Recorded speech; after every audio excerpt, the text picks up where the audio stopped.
Hi everyone. I've decided to vlog this week just to provide a bit of a walkthrough or an overview of just some of the general features of Canvas, which is the LMS that Nancy, Ashley, and I have chosen to use for our major project.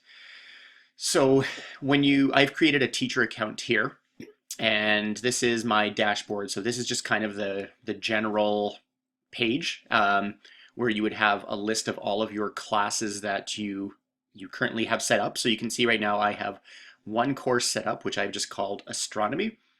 Over on the right hand side up here, you can see that you can start a new course, or you could just view the grades for your course. And then on the left hand side, we have a column here that has your account, dashboard, courses, calendar, inbox, etc. So I just want to show you, first of all, just click on my account.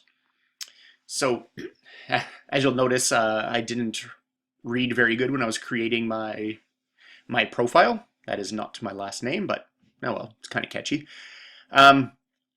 So in here, this is kind of a neat feature. I thought that, well, I'll go to the e-portfolios first. So what you can do is when you have an account on Canvas, you can create an e-portfolio. And we talk a lot about, students having portfolios of their work. And I know Regina Public's moving away from conferences and to celebrations of learning. And, it's kind of neat that we can kind of carry on with that style on an LMS here. So I've created an e-portfolio here just called Astronomy Portfolio. If you click on that, you'll notice there's nothing really in here, but you do have the ability to kind of take pieces of your work and put them in here to create a collection of your learning. And it is neat that you can also download the contents of this. So if you're really proud of certain pieces of work from a class, from an from an LMS, you can download it and keep it with you forever. And you can also make these public. So if it's a private class, you can make it public so that others can see your e-portfolio. Now going back under my account, you can also click on profile. So students would be able to see my profile here. So it has my name, and you can kind of put in a biography here. To do this really quickly, I didn't put a whole lot in, as you can see.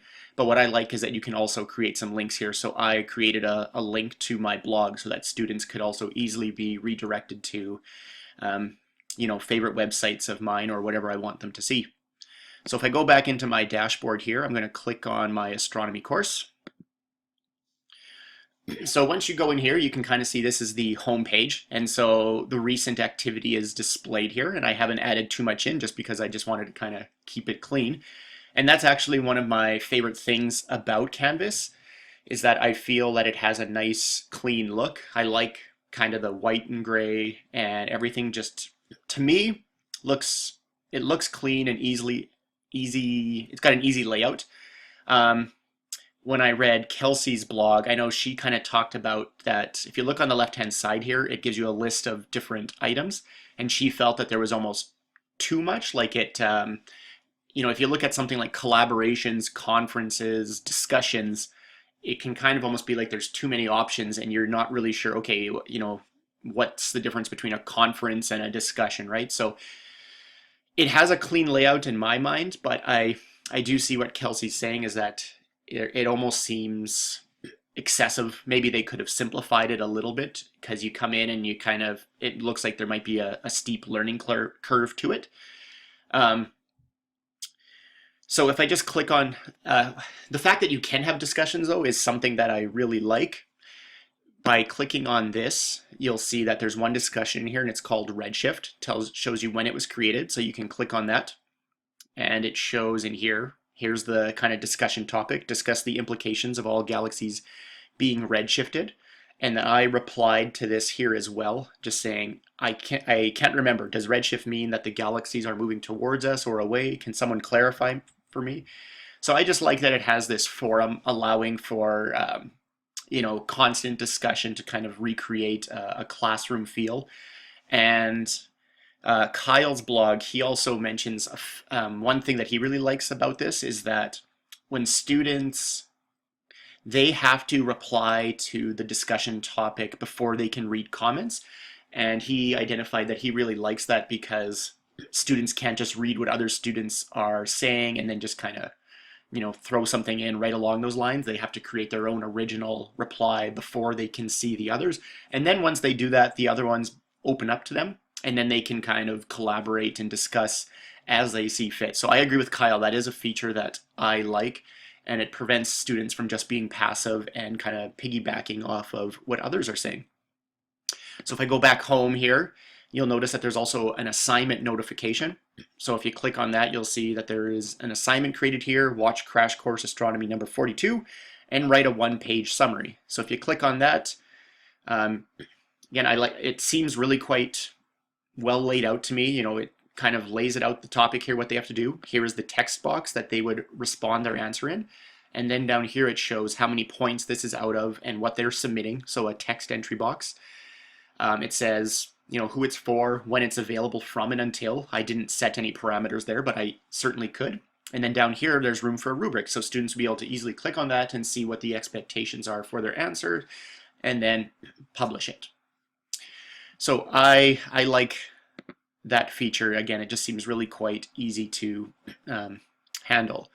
So you'll notice down the side here, there are things like grades, so students can look at their own individual grades, shows the people in the classes. There's a syllabus here, so you can click on that. And just to keep it simple, I just put in a very brief, well, it's not even really a syllabus, but you can flesh that out as you see fit. And then since I've created one assignment, it also listed here under the course summary.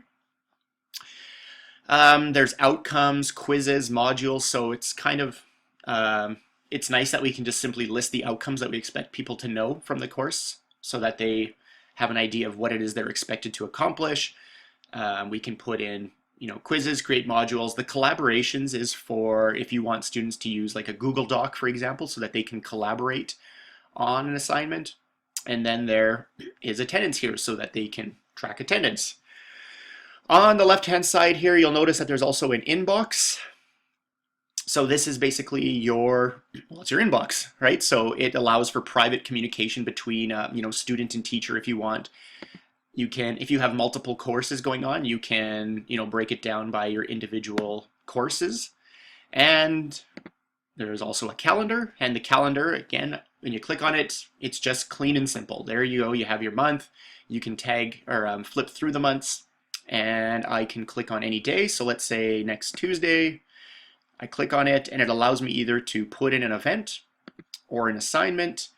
If I'm putting in an assignment, for example, I can set the due date, and I can also put in the time that it's due, and then I just submit it and it's done.